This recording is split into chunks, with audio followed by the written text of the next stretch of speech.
Good evening, everybody. Welcome to this evening's live stream. My name is John. I am the tattooed historian. Great to be back here again with my great friend Pete Carmichael, director of the Civil War Institute at Gettysburg College. How are we doing tonight, Pete? I'm doing fine, John. Great. I complimented you when we weren't on air. I will compliment you now that we're live. I love the shirt. Thank you. Thank you. I appreciate that. I figured I'd cover up since you got me on tattoos last time. I would put the long sleeves on tonight. Someone sent me an email and they said they liked that and seriously, they said that they appreciated that question because they think because every tattoo, according to this person, has its own story. Oh yeah, for a lot of people. We assumed that most of the stories were I got crazy drunk and did this, right? Yeah, I don't have any of those. Yeah. Luskey, what about you, Brian? Any tattoos yet? Zero tattoos. You're waiting for your midlife crisis to do that, right? He's waiting for his gift certificate to Pickett's from us. That's right. So tonight, it's my pleasure to introduce Brian Luskey. Brian was a colleague of mine at West Virginia University, where he still is. He's an associate professor, and with the publication of this book, Men is Cheap, he will be, I suspect, a full professor this time next year, or at least he should be. And so tonight we'll talk a little bit about Brian's book, of course, and I should note, published by University of North Carolina Press. And as all of our viewers know, UNC Press has been kind enough to give a special discount to all of our viewers, a whopping 40% off, which is substantial. I think probably almost better than what Brian could get for his own book. Brian, you need to take advantage of this offer, right? Yeah, so, I already have. You already have. Let's keep that economy going, and I think buying books is a good thing. Whether we're in the middle of a pandemic or not. So once again, we'll talk some more about Brian. But I want to give you a little of Brian's background. Brian spent his formative years in Maryland, and I believe his house, which was part of a development, but that development was on the land owned by Isaac Trimble. Did I get that right, Brian? Or am I right? An important little fun fact.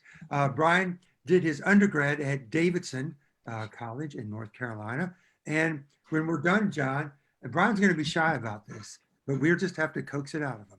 Yeah. Brian Luskey, graduate of Davidson. And John, you don't strike me as a big sports fan. Am I wrong about that?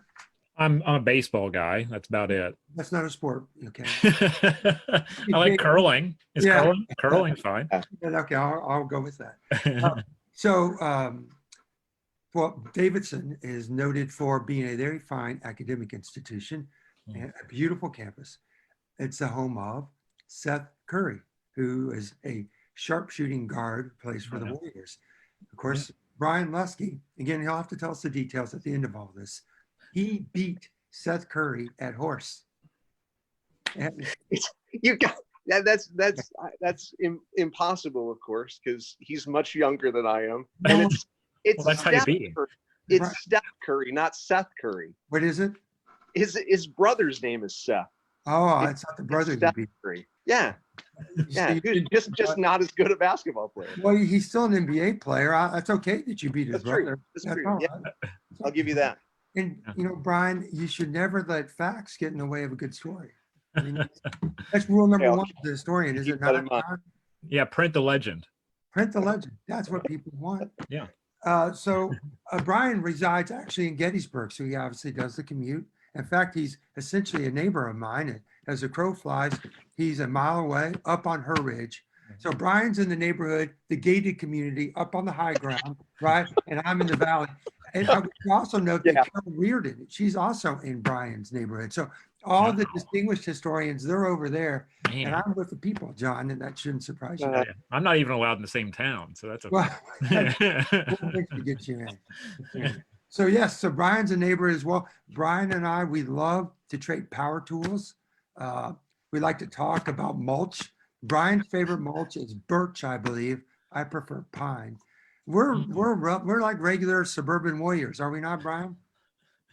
We haven't seen each other for like 3 months. Well, that's not my problem. We got a pandemic going on. This is like Brian. The first time. It is, but I have insisted, Brian, we can go on the battlefield and keep our distance, but we'll work on that off air. Yeah, We'll figure it out somehow. we'll give it a shot. So I should also note that Brian's teammate or wife is Ashley Luskey. Ashley Luskey, as many of you know, is the assistant director at CWI. She is largely responsible for the conference that we put on every year. And so she's indispensable to what we do at the Civil War Institute. And I suspect, I know for a fact, she's been a big part of your own work, right? Read your work, listens to you, your ideas of the back and forth. I mean, I'm serious. It's really important. I mean, Beth, my teammate, she plays a critical role in all that. It's nice to have, well, you have a historian in your household. I have an archivist in mine. So enough of that background. Yeah. I apologize if I got any of those details right. So now, which Curry did you beat? It's not Seth. Which one did you beat? I once threw an alley-oop in a pickup game to a Davidson player, but he's not one you're gonna know. So that was pretty cool. That was like a highlight of my there you go athletic career. My claim to fame, mine is in 4th grade. This kid threw my shot so far across the playground. I mean, threw it. And his dad went on. His dad played for the Pacers. Wow. It was now, wait, I'll get to the punchline to this. It was the NCAA tournament, and I hadn't, for some reason, really been following basketball much. And this guy came on, and I said, hell, I know him. And my friends are like, man, shut the hell up. I said, that's Danny Manning. I said, he blocked his shot in 4th grade. He just got fired by playing sports, by the way. But one of the great college basketball players of all time. Yeah, sure. He showed me at an early age that basketball was probably not going to be my sport. All right, so we'll get back again to Brian's book, Men is Cheap. Men is Cheap. It's an outstanding piece of scholarship. And I think one of the things that Brian and I have talked a great deal about this is the subtitle, Exposing Frauds of Free Labor in Civil War America. And I think that for our audience, they're thinking, what's free labor mean? Because all of us have had bad jobs at some point, right? There's no such thing as free labor, right? That doesn't make any sense. So Brian, could you at least help us understand, what do you mean? What do scholars mean by free labor? Thanks, guys, for having me on. I appreciate the opportunity to talk about this book with you. And certainly that's an important question to start with. It's a question that my students, even after having me teach the concept to them, they still have some trouble understanding. Free labor ideology came together as a set of ideas most clearly in the 1850s around a new political party, the Republican Party. And what the ideas at the heart of this ideology proposed was that wage labor, as it existed in northern states, was a superior economic and social system to southern slavery. It was a system in its ideal form that allowed workers the opportunity to make a contract with the employer of their choice, and to save their earnings to become independent. And this was something, of course, that was not available to enslaved people in the southern states.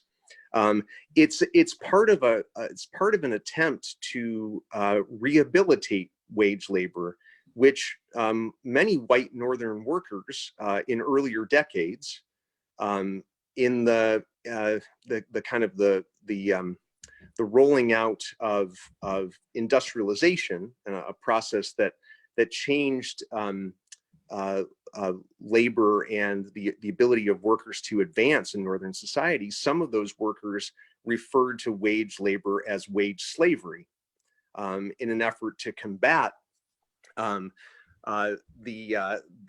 detrimental effects of industrialization that brought them into competition with a wider variety of other workers, immigrant workers, women, and even children. So this was an argument that white workers in the North used to try to highlight their predicament. The fact that wage labor from their perspective meant that they were dependent. These are the dependence and independence, of course, are important political keywords of the pre-Civil War era, if not throughout American history. They're at the very heart of understandings of citizenship and in many cases what it meant to be men. So by the 1850s, though, with the encroachment of the political power, the slave power, the Republicans kind of coalesced in opposition to, this was an effort to try to privilege the rights of Northern white men to be able to move west onto free territory in order to, become independent landholders and employers of labor there, and in competition with a system of slavery, which would tend to make white Northerners dependent if they had to compete with it.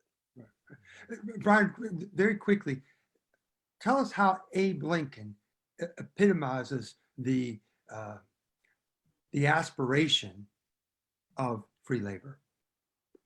Sure. Lincoln very often talked about his what we might think of in reference to the novels of Horatio Alger, a rags to riches story, or at least rags to independence. He talked about his time as a rail splitter, mauling rails, doing difficult manual labor, and his rise through saving and through education, through perseverance and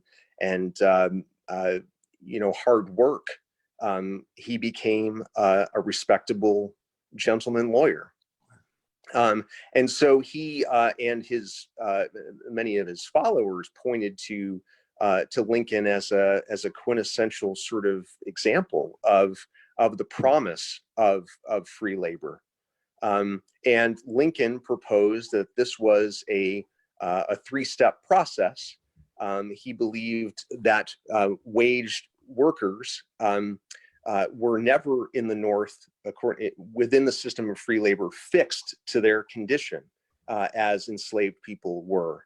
And that was an argument that he made against Southern politicians like South Carolina's James Henry Hammond, who argued that every society and every economy had a mudsill class moored to the floor. And that's why Southern slavery was, in Hammond's mind, superior to wage labor, because what Northern employers did, according to Hammond, was when wage laborers became surplus to requirements, they simply fired them and left them to fend for themselves. I guess I would hasten to say that proponents of both of these economic systems were making a very strong case for themselves because they were in a political struggle with the other, and so they glossed over the injustices, the coercions of their competing economic systems.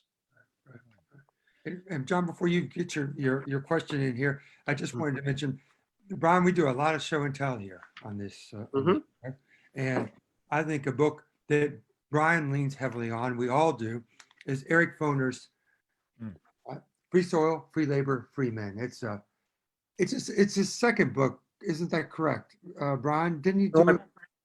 I believe it's his first. Is his first? Yeah, the biography book on Pain, wasn't that before that? Was later. That was Okay. later. I think the book you're holding was published in 1970, and his biography of Paine, Tom Paine and Revolutionary America, is 1976. I think that was his next book. Thank you for that correction. Yes. Well, at any rate, this is an outstanding book. As many viewers know, Eric Foner, a distinguished career to say the least. And people mostly know him for his Reconstruction book, which is, I think, mighty fine. But this book I think more than anything else, helped me understand the idea of political economy. And those are words, as Brian's alluded to, they are words that are difficult, I think, for our students to grapple with. I think they're probably difficult for even general audiences, but as a way of understanding the relationship between ideology, culture, and economics and politics, bringing all those together, the concept of political economy. And in Foner's book, his example obviously is free labor, right? And looking at how free labor functioned in the North, how it shaped attitudes and perceptions of the South, how it also played an integral part, as Brian already alluded to the creation of the Republican Party. And it's a book that I can't say enough good things about. It's Free Soil, Free Labor, Free Land. So Brian and Pete, a lot of people don't know this, but I have a degree in accounting. So I went to business school, and one of my favorite classes was macroeconomic theory, believe it or not. But when I read your book, I'm like, this is microeconomic theory for the class that I got like a D in. And but the way you presented period, what we would consider period microeconomic theory is very well, done and readable, which I really appreciated because, as I said, I got a D in that class.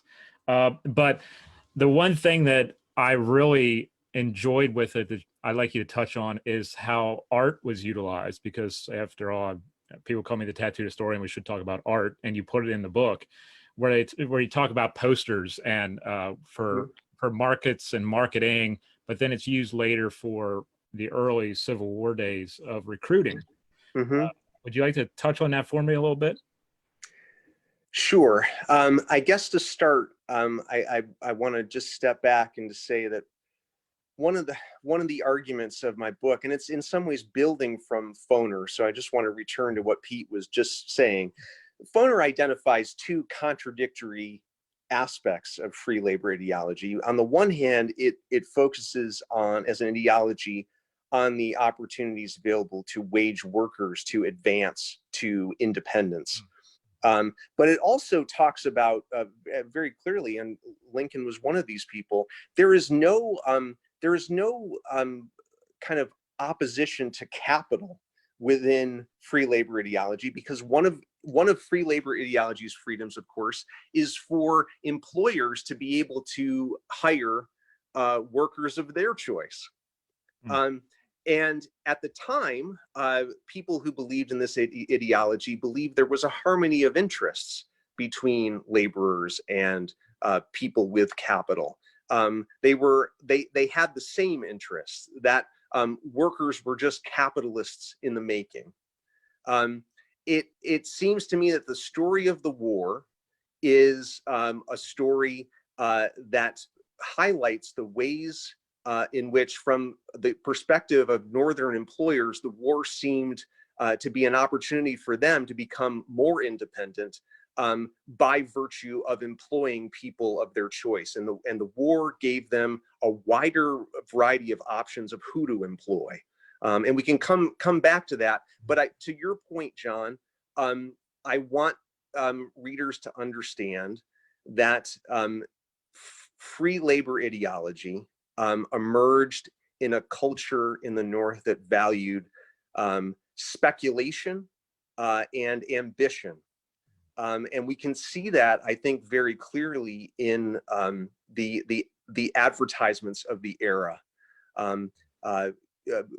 Business owners competing with each other in difficult economic times, particularly at the beginning of the war, when Southern debtors increasingly refused to pay off Northern creditors. So the Northern firms who were owed that money were, in the lingo of the time, in panic. And that's the financial panics of the era. I think certainly the secession crisis should join the panics of 1819 and 1837 and 1857 when we talk about economic downturns where credit and capital were scarce and people had to try to figure out ways to survive. But we do see many of these kind of business advertisements with grandiose promises about cheap access to goods, trying to encourage customers to buy.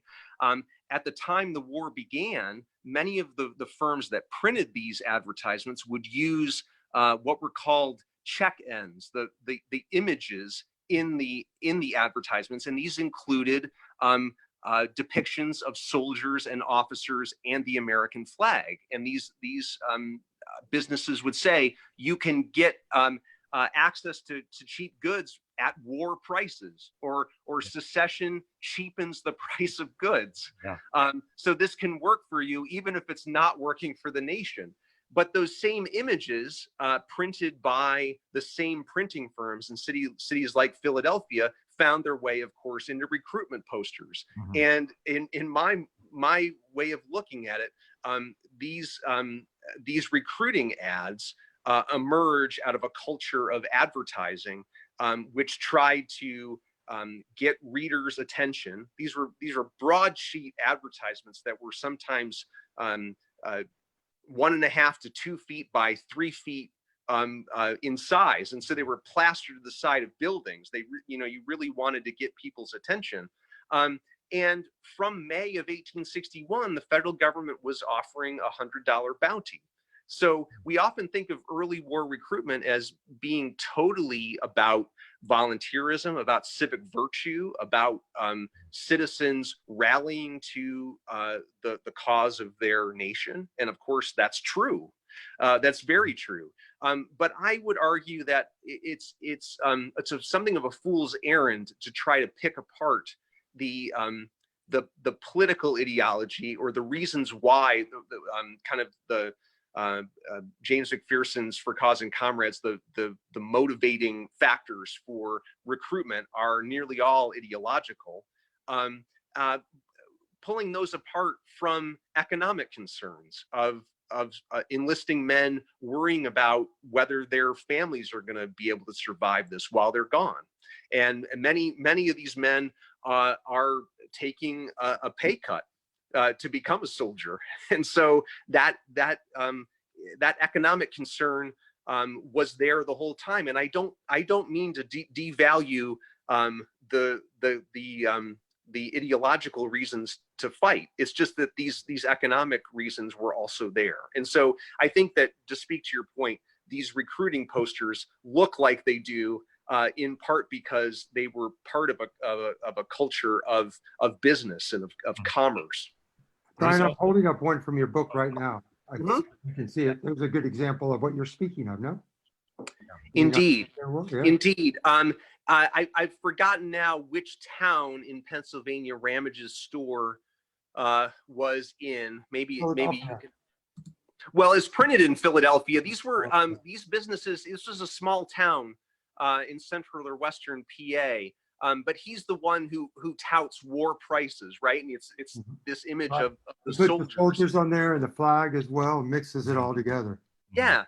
And I guess I have to acknowledge my ignorance of whether these advertisements worked. I think what Ramage as a businessman is hoping for is that soldiers will enlist maybe in his store. There were a lot of stores that served as recruiting offices. They would buy goods on their way out, maybe with some of the money they received from enlisting. Right. So, Brian, I just want to make a general assessment about your book, and then I'd like for you to, if you have a little bit of pushback to that, that would be great. Sure. I hope that would be maybe a way to lead to some of the really powerful stories you have in this book. I think, Brian, what you've done so skillfully is that you have been able to take what I would call micro histories. You've drilled down in the stories of individuals, and they are stories that are compelling, that have a little bit of action and drama to them. But they are stories, and now here's my point. They are stories, Brian, that even though you say, hey, look, reader, I don't want you to think that I believe that the Union soldier in 1861 wasn't ideological. You're saying, reader, the soldier was, and the soldier was idealistic. But Brian, when I read your book, I can't help at times to think, man, this is a dark side of the war, a sordid side of the war. This is a war for patriotism. This is a war for ambition, not for the nation, but ambition for the self. And so what you reveal to me and what I think you'll reveal to the readers is that this Northern War effort, which we now have suddenly put on a pedestal because in this current day in which we live, we have to, of course, smash all things that are Confederate and demonize all things Confederate. I read this book and I think, good God Almighty, where can I find in the Civil War a story in which it is truly uplifting? And I'm hoping that maybe one person that you could speak about is Charles Brewster's letters. And I don't know, again, my big question and one of your, I think, sort of stars in the book, how you might be able to respond to my response or to my reaction to your book. Sure. How do you define the dark turn, quote unquote? That's a phrase that's been bandied about amongst our colleagues. Yeah. John, why don't you go first? I mean, I How do I define the dark turn? the dark turn. Yeah. I mean, I think that's what Pete's getting at. Is that right, Pete? Well, I mean, it's maybe in part that way. I mean, I think that, look, I think Reed Mitchell said it well, that Americans in general like bedtime stories when it comes to the Civil War. They want something that is reaffirming about the men who went off to fight for duty, for cause and comrade. And you've said it very well. And I'm not trying to be too difficult here, because it is true that in your book, you acknowledge that idealism and high ideas really did matter. I think when the label dark turn, I think it often impedes our understanding more than anything else. And so I wish those words hadn't slipped out of my mouth.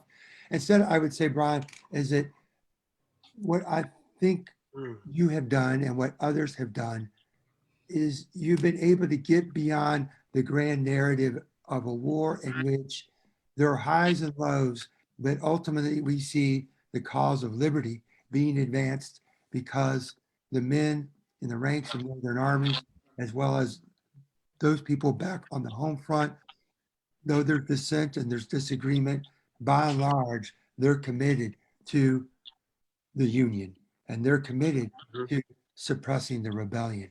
And so that grand narrative, right? I feel like others are punching holes in it. I think that's a good thing. Calling it a dark turn, I'm not sure where that gets us. So I think you've punched a hole in this, and it's a little pinhole for us. And I want you now to help us look through that pinhole and tell us how Brewster maybe is one way of understanding that the war wasn't this grand heroic narrative. Yeah. So I think that while I guess I would say that earlier works, I guess recent scholars who follow this or chart a historiographical change over time and see kind of a different sort of outlook on the war these days than in previous days point to McPherson's battle cry of freedom and to talk about a struggle that involved suffering, injustice, but an ennobling consequence, emancipation. I mean, I guess what I'd say is certainly those older works talked about those injustices and the great deal of suffering that the war caused. I think maybe, my contribution to a rethinking of the war is to look at the economy, as John said, from the perspective of the middlemen, these labor agents who, in my mind, shaped that economy and some of the outcomes of the war. Very often in economic terms, if you look at a kind of a macroeconomic level, we're talking about huge business firms coming into greater pervasive prominence after the war, like railroads, and they're kind of given the kind of the some of the credit and blame for changing the economy afterwards. In looking at it from this more individual and kind of micro level, right. I want readers to understand that it's not just economic forces that are changing it. It's the actions of ambitious men who try to make the war's transformations work for them. because they believe in free labor ideology and because they believe they're still dependent. They're not independent. They're not as independent as they want to be. All right. So that leads them. I'm kind of more describing this than taking a side. I mean, I obviously think that what they do is pretty lousy. Right. I guess if you had to, if you had to pin me down on it.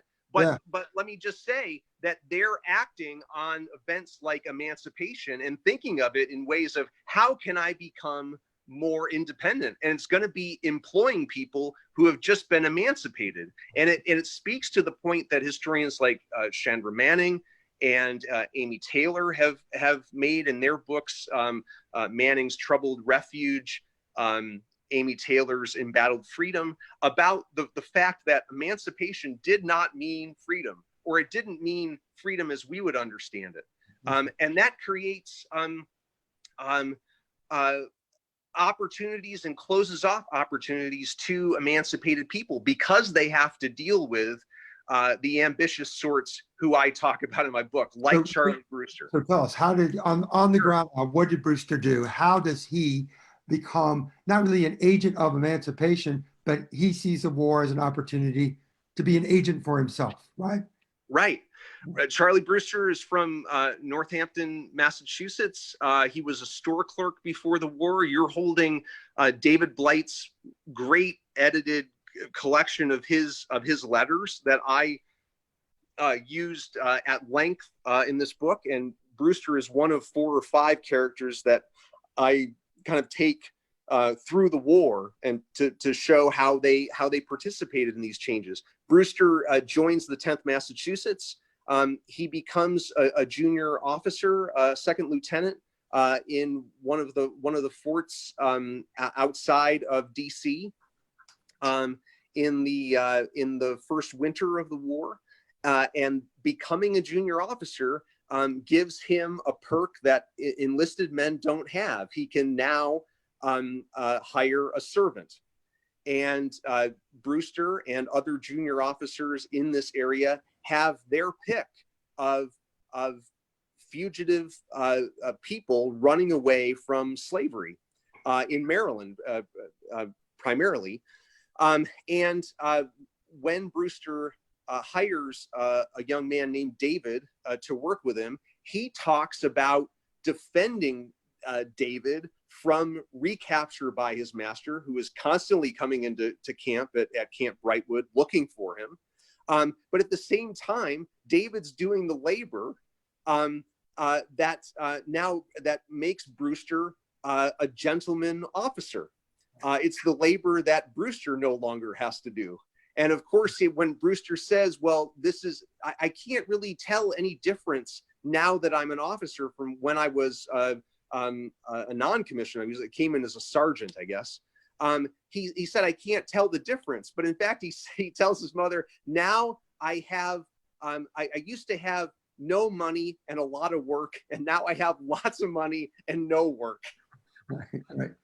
So I think that you can see there that the way he understands emancipation, and it's a process that's contested within his own regiment. There are other officers saying, we've got to drive these fugitives back to their masters and be rid of them. And people like Brewster sticking up for these men and trying to explain away their self-interest in the case. Later in the war, Brewster becomes a recruiter of African-American men living in and around Norfolk, Virginia, to serve fulfill the draft quotas for the state of Massachusetts. So by the summer of 1864, the rules of recruitment had changed such that formerly enslaved people in the South could be recruited by agents in the field for northern states to serve for those states' quotas. And it's that kind of rapacious sort of activity, trying to offer good bounties to secure the services of men while you're competing with other states to do so, that Brewster is really importantly involved with. And I think that kind of rapacious, ambitious activity by these Northern entrepreneurs and a great many Northern families back home who want formerly enslaved people to work as domestic servants in their homes, this reflects the kind of the interest of a Northern middle class coming into and trying to make out as best they can during the war by virtue of seizing some of this available labor and vulnerable labor. That helps explain what happened after the war with the rise of a Freedmen's Bureau that operates an employment agency in Washington and farms out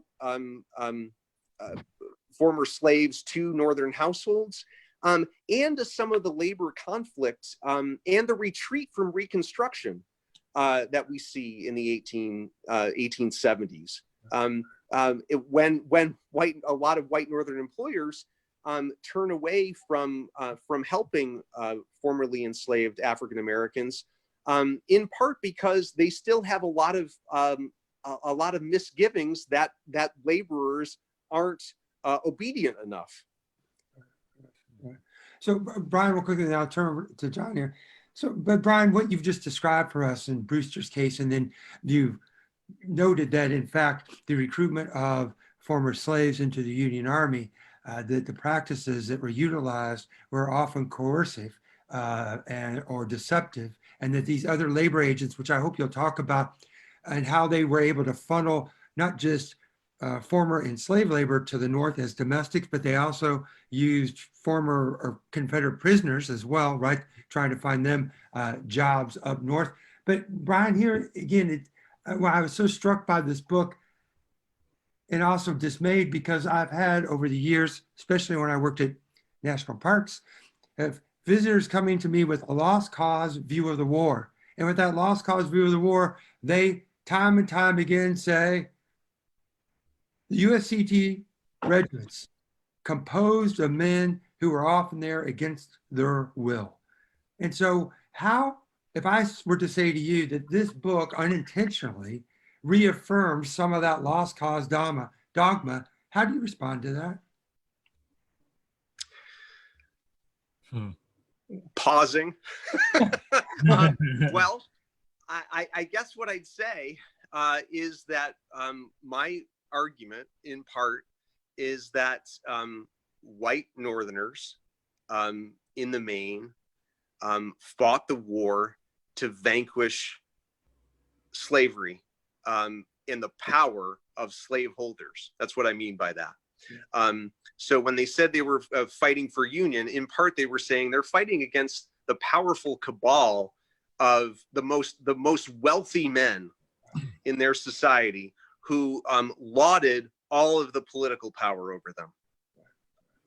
I think that, and in fact, you know, to bring up Hammond again, a lot of white Northerners thought, and they took on in kind of an ironic sort of way, the label mudsill for themselves. Charlie Brewster is one of them. At Malvern Hill, he told his family, we were the bone and sinew of the white North, the mudsills mowing down these knightly cavaliers. And you know what people like Brewster wanted was access to the South's resources. Frankly, he talked about with his family about getting the soil down here in Virginia is wonderful. He's not alone in saying that. I want to tell Uncle Edward he ought to move down here. And I'm thinking about getting a farm for myself down here. This is where we can have independence, and that's gonna mean utilizing the labor of former slaves. Now, there's never any doubt in Brewster and other Northerners' mind that they were going to pay wages to these former slaves. But understandings of wage labor during the war were somewhat ambiguous. So I talk a lot about Benjamin Butler and the general who at various moments during the war commanded the Department of Virginia and later the Department of Virginia, North Carolina. In 1863, when he came back to command at the end of 1863, he initiated a plan in which he kind of set the highest wage an African-American man could make at $10, which is a number that you guys and your audience will know as at that point the monthly wage for African-American soldiers. And he did that to funnel men from other, perhaps more remunerative work, which seems hard to believe, but within the quartermaster's department, Black men were making more than that a month.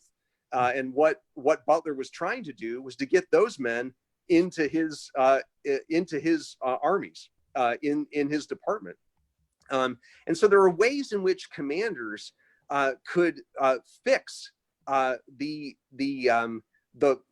quote unquote promise of wage labor by saying there's a ceiling to what you can make here.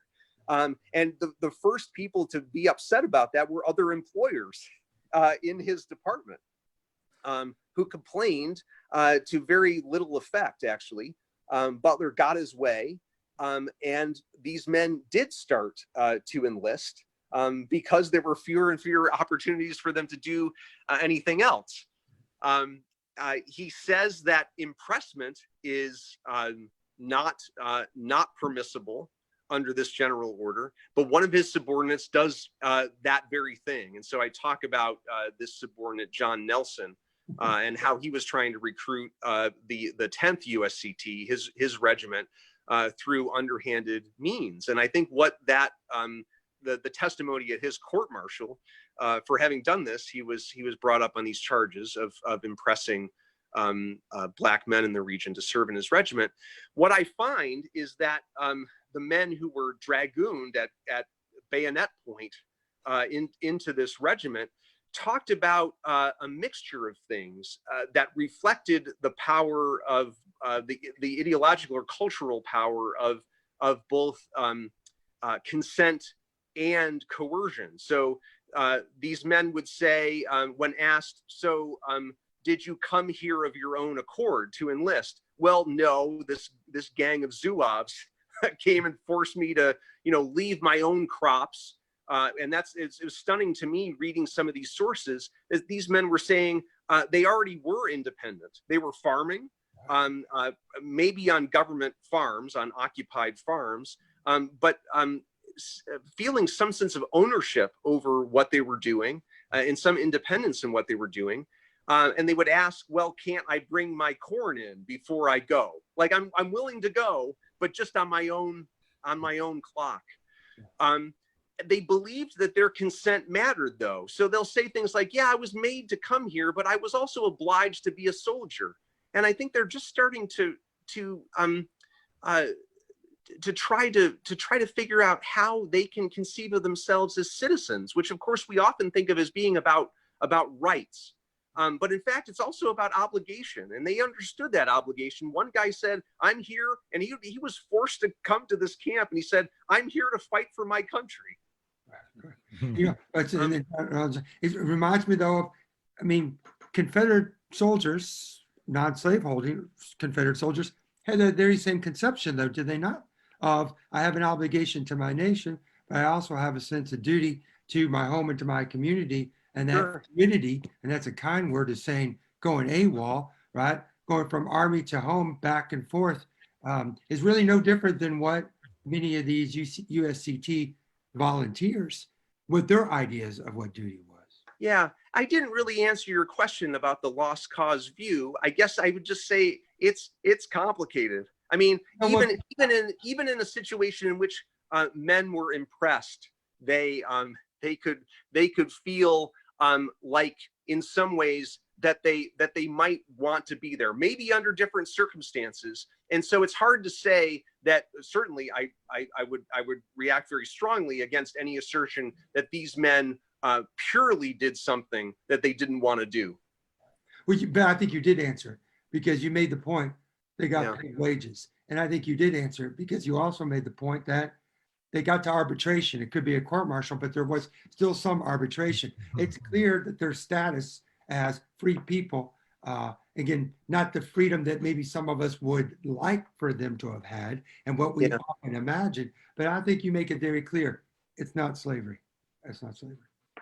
It's not slavery. And I guess I would also say, though, that wage labor had its own coercions, which Absolutely. were in many ways very substantial. I can tell you another story if you want to hear it about another soldier who was accosted on the streets of Philadelphia, a guy named Aaron Willett. He was 42 years old. He was a laborer, an African-American man, accosted by a white recruiter by the name of Joseph Peck, who offered him passage by train from Philadelphia to New Haven, where Peck said, "You can join my regiment, the 29th Connecticut Colored Infantry, for a $400 bounty. And the state of Connecticut will kick in $6 a month for your wife and $2 a month for each of your kids."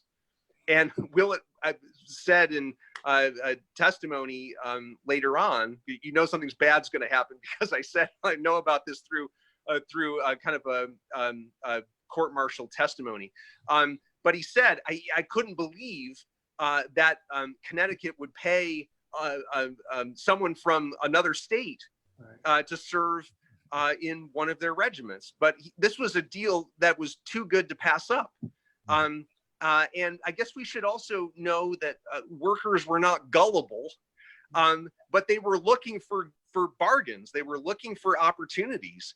And no one was ever paid before they did work. So you kind of had to, at least have a modicum of trust with people who offered you jobs. And so he took an overnight train to New Haven, where he was met by another man named Benjamin Pardee, who said he was the colonel of the 29th Connecticut.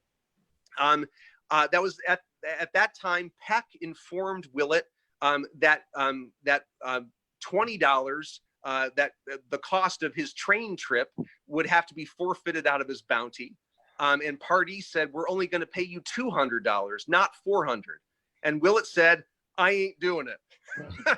I'm not enlisting for that." Like that was not our bargain. That was not the contract we made back in Philadelphia. And Pardee at that moment says, "Okay, so you're going to get $75 more when you actually muster into the regiment in camp." All right. And I should also tell you right now, Pardee tells Willett, that there are thieves around the camp. And so if you wanted to, if you thought it was a good idea, you could leave your bounty with me for safekeeping. Can you imagine this? You know what's going to happen. So Willett thinks he's talking to his commanding officer. Right. And so he says, "Okay, boss, here's $170. Oh. And of course, Peck and Pardee are not officers in the 29th Connecticut. They are leading the effort that is sponsored by the state's governor, William Buckingham, to recruit African-American men for Connecticut regiments. So they're still officials of the state, but they're totally misleading the men they're recruiting. And in fact, they also recruited, Connecticut's bounty was actually $300, not $400, but they had to promise Philadelphia men $400 to get them to come with them. In Alexandria, Virginia, they only had to promise men $150.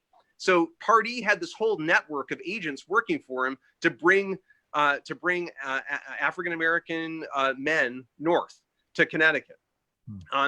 The court-martial proceedings were initiated by John Dix, who commanded the Department of the East in New York City, and he ruled that men like Pardee had to be stopped. We've got to give bounties directly to enlisting men. And it was at this very moment that Buckingham, as governor, James Fry, the provost marshal general, and Secretary of War Edwin Stanton came in and said to General Dix, "You can't do that. We must have recruiting agents, these brokers, Wow. Get these men for us, or we never get any men at all." Wow. And I think that case speaks directly to the problem. So the problem of wage labor and how Northern leaders understood how wage labor and some of its coercive and fraudulent aspects had to be employed in order to win the war. Willett ends up running away from service. A couple months later, he is docked 6 months' pay. He comes back into the military late in the fall of 1864, only to die basically penniless in service in December of disease. So you can see, like in that one case, like and I talked about consent being important, and this guy in some way consented to this and revoked his consent, and then was duped into making a new and much less advantageous bargain that ultimately led to his death. Wow. Brian, one of the things that I thought about when I was reading through your book was a phrase that I heard many times in my family, because I'm descended from Appalachian hog farmers. So they were just people who either volunteered or were drafted in the First World War. It's always been rich man's war, poor man's fight. And I know that William Marvel touched on this in his book about Lincoln's Mercenaries. And I'm wondering, touching on that paradox of Union men fighting against Southern aristocracy, but yet they're still under the control of this overarching institution over top of them. And then the institution tells you, well, you can get out of it, but you need to have so much money to do so. And I kept thinking about that again and again when I was going through your book. And of course, you touched on, you talked a lot about that in the book. It's kind of like the elephant in the room with the conversation that we're having, is like the bounty system as far as getting yourself out of service in 1863 and post 1863. How do you think that idea of rich man's war, poor man's fight, because of the bounty issue, may have taken its effect on either the service of others, or men deserting, or something to that effect? Yeah, that's a good question, John. A couple things. I guess we need to define some things. Part of the Enrollment Act that was passed in March of 1863 by the U.S. Congress, that was the draft. It created different classes of men and put them in rank order to be drafted if communities did not meet their quota. And so the first thing to say is that communities could enlist enough men to meet their quota through other means. One of the means they took is by collecting higher taxes to raise bounty funds locally through bond issues and other ways to raise the money necessary to recruit, to encourage volunteers to enlist, so that there wouldn't be a draft in their community. But the draft also had a clause called the commutation clause, which offered drafted men the opportunity to pay $300 to avoid service. They would pay that to the government. They could also hire a substitute to serve in their place. The justification behind the Commutation Act, and this goes straight up to President Lincoln, was that setting the commutation fee where it was stopped a kind of a more free and chaotic market in substitutes. So if you set a commutation fee at $300, you would never pay a substitute more than that, right? So there was an economic reason for that. Of course, the criticism came from those who didn't have $300, and friends of people who didn't have $300, and that's where the concern about this being a rich man's war and poor man's fight on the northern side, I think came from. I think you'd probably hear that phrase a bit more in the South. But in the North, I guess what we're talking about, a day laborer in New York City, say, is still making $1 a day and probably making maybe $200 a year in seasonal work. dry goods clerk might make $500 or $600 or $800 a year. So there's a range, and so this commutation fee could look differently depending on which perspective you were coming at it from, depending on what your occupation was, what your family savings were. Mm-hmm.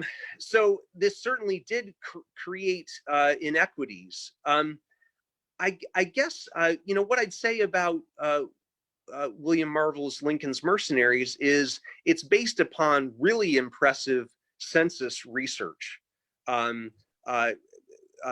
Marvel has done a lot of really painstaking work in sources that list occupation and personal and real estate, but other than that, don't really tell you a lot. So he's really mined a lot of interesting information, and to make the argument that in fact it was a rich man's war and a poor man's fight. You see a lot of men on the lower income scales enlisting from the beginning.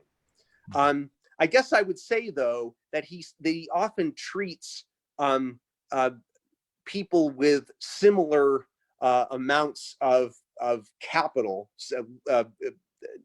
kind of defined here by the census tallies of personal estate and real estate, the same, even though their occupational sort of aspirations may be completely different. So he ends up, I think, treating textile workers working on looms and so on and so forth in mill towns in New England the same as an urban dry good clerk who might want to, in the future, if he can, become an independent businessman, who might be very wealthy and who might have wealthy parents, for instance. So I think, the way I come down on this question is, I think it's a war that for Northerners seemed to be a war in which they could become rich because the war revealed that other Americans were poor. And so it's about class for sure, but it's about a Northern middle class trying to succeed in their own revolution against slavery's capital, even if that means taking advantage of vulnerable workers, both North and South. Let me pause there and let you interject, but I know I haven't quite answered all of your question yet, John. Oh no, I was wondering about that, the whole bounty system, and you're right that I have heard it from a lot of Confederate memoirs and diaries and such, where they'll say, well, we don't have this many slaves, I can't get out of this service, right, or whatever. And they were, of course, the first to have a draft, right? And that caused that discrepancy, and that I don't know, possibly I'd have to ask Pete too, that possibly leads to desertion rates and such as well because of it. And it'd be a really interesting comparative thing to see if that also leads to the same in the Northern Army.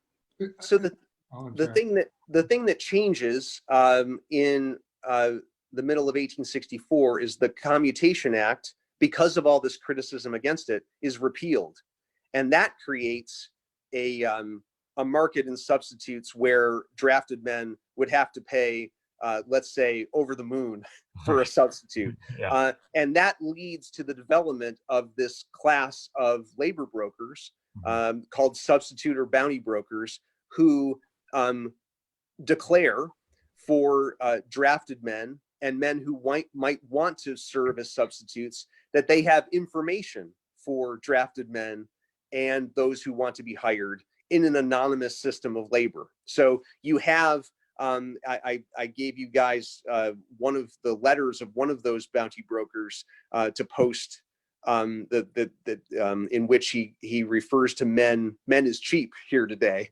where I get the title for my book.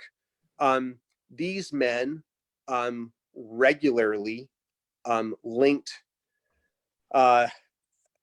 rural people with urban people in the West and East. They peddled substitutes, surgeon and recruiter to surgeon and recruiter, until they could get them into the service. They employed bounty jumpers, and with the understanding that they would receive the lion's share of the cut. So certainly there is a problem of men collecting bounty, absconding, and then enlisting again for another bounty. My research shows that a lot of those men were employed by these brokers. And so even that relationship wasn't just about the ambitions of individual soldiers, but they were kind of employed by the brokers themselves. And I haven't even, so these substitute brokers would misrepresent the men they brought for enlistment. They would use paper credits that had men's names on papers, but didn't really correspond with any living human being. And so they were enlisting people just on paper. And so they were cheating town commissioners who were coming into big cities like New York and Brooklyn, trying to fill their community's quotas. And of course, they were also getting men drunk and enlisting them and stealing the lion's share of their bounties before they could sober up. Wow.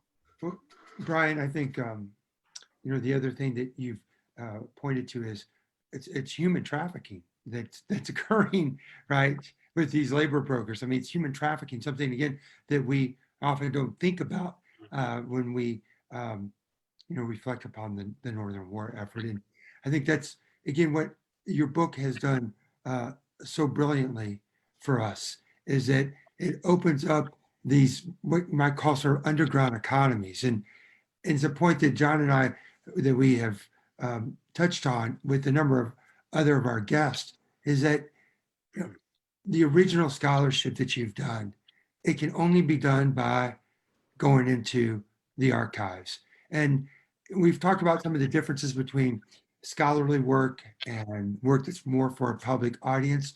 I mean, this book, Men is Cheap, it does both. It advances our knowledge, it builds upon the historiography, it challenges the historiography, but it does it in such a way that you see, thanks to Brian's, I think, very skillful writing, you see historical actors at work and doing things. And so they are stories that people, the reader, can connect with. But at the end of the day, this book can only be done if you do the back-breaking research that's going into the archives. How many years, Brian, did it take for you to do the research for this book? How many? A long time. I mean, it took me 10 years from kind of conceiving of it as a book about soldiers' economies, and melding it, bringing it together with another project on an institution called the Intelligence Office, the place where antebellum employers and employees went to find information about the labor market. And so it took many years of research and then writing to bring it all together. Well, Brian, our time is nearing an end here. And so again, thank you so much for coming this evening, and remind our viewers that if you go to the University of North Carolina Press's homepage, right, UNC, look it up. You'll of course find Brian's book. You'll find other books in the Civil War America series. And John has that code for us. I can say it as well. 01D AH40. You put in that code, you'll get 40% off of Brian's book. Brian, again, thank you so much. John, I don't know. Sure. Any final words here before we part? Oh, I just wanted to let everyone know again that information about the book and the 40% off is in the description above. And I'm sorry that we didn't get deeper into the intelligence offices, because I felt like that one time when I had to go seeking a job, and I had to go to a place where I'm like, oh, you're gonna plug me into a warehouse. Okay, that's fine. It's something. Sure. Yeah. But no, it was a fantastic read, and luckily I got the box of books last night at 10 o'clock at night, and almost pulled an all-nighter to read through it. So, but it was a great book, and I did a short video on Instagram for you as well, Brian, to try to plug it. Oh, thank you. But Thank you yeah, both very much. yeah, absolutely. And all the information's in the description for you all watching. And Brian, I really appreciated everything you had to say here tonight. And you've opened some eyes in the comments, so we're going to have to go through those later and check Yeah. those out. Okay. And Sounds good. John, we have on Tuesday, we have Beth Parnitska. Beth Parnitska is Chief of Interpretation at Appomattox Courthouse, and she is also a student of Brian's. She was a student of mine as well Yeah. when I was at WVU. So she's going to talk to us, of course, about Appomattox, being the head of interpretation at Appomattox, how interpretations have evolved over time, and finally, I'm sure she'll have some interesting observations about what's the future being a national park at the time of a pandemic, and how are they going to start opening up to the general audience. So Beth Parnitska on Monday night at 7 o'clock. Yeah. So thank you again, Brian, for being on. Really appreciate it. Thank you, Pete, for being a part of the conversation. And thank you all in the comments. We'll get to them here soon. I got through some of them. I was looking over here because I got a brand new screen now, and I'm looking over here and watching the comments. We got to get back through this. But thank you all for tuning in tonight. Appreciate it. We'll see you on Monday evening. Thanks, John. Thanks, Pete. Take care, man.